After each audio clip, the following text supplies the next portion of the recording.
हाँ बोल बोल बोल। हम धूप में बहरा ना जाए। तब तोरे बदे वहाँ मचान छनवाई हम।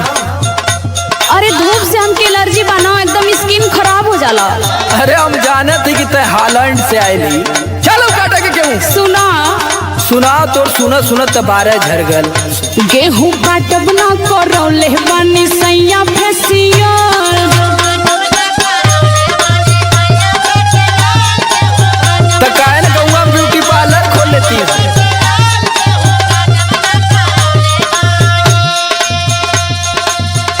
राशन लेके आइब कार्ड बनावले बीपीएल। राशन लेके आइब कार्ड बनावले बीपीएल। गेहूं काटब ना करौले बानी राजा फेसियल।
फेशियल करैले ही लगत तोखे मुस्कनवा ब्यूटी पार्लर वाली फसैले है, वह लूटत है। अरे वो दिखेला थोड़ो ना, निखार आवेला न बस।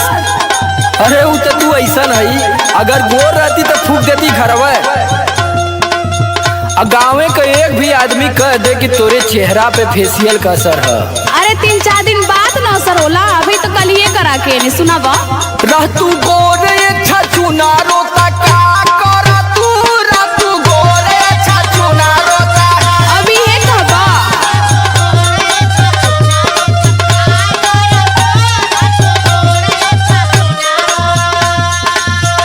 पोती पाउडर जब ना खरा हजार कर तू, पोती पाउडर जब ना खरा हजार कर तू, रह तू गोरे छछुना रोता का कर तू, रह तू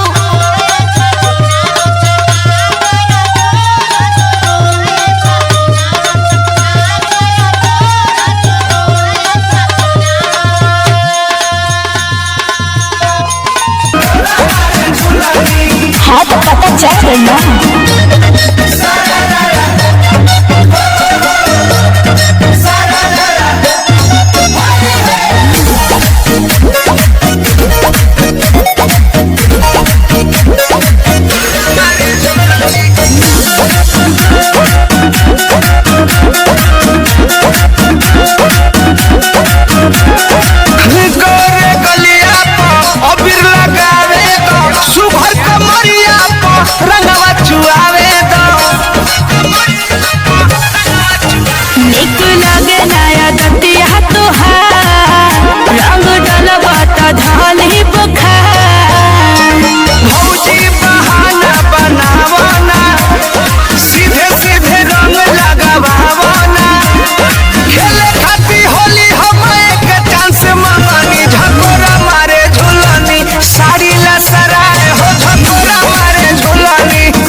परेशानी हमसे छूटल है। सुना सुनबा तब ना काहे ना छुपल बा। सुनाओ सुनाओ। जइबो ना खेत में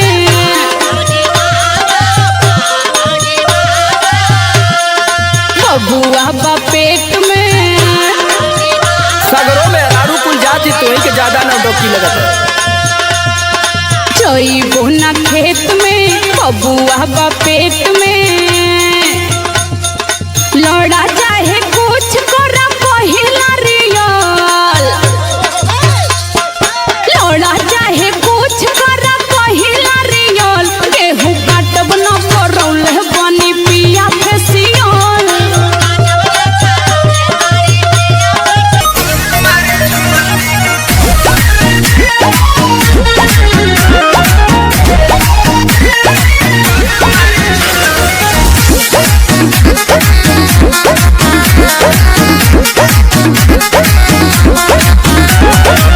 अपने देवरन के दिलवा तू खावेलू, का परेशानी बा ना डलवावेलू।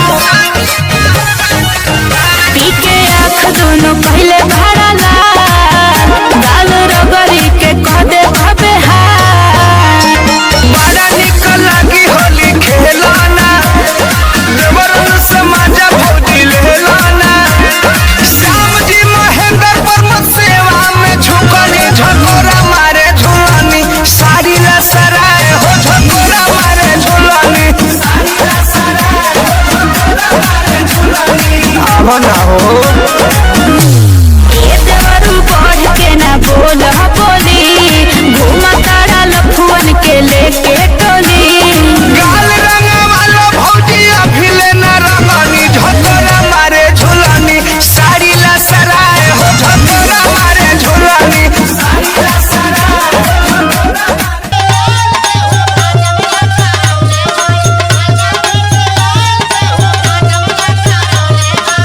बतावा। आइल रहली कौआ, ढेर मत बोला। मारत बाड़ू भौआ। आइल रहलू कौआ, मारत बाड़ू भौआ। सुना समार आलोक से तू आप लड़ा तू, समार आलोक से तू आप लड़ा तू। रातू गोरा अच्छा चुनारो तक रातू रातू।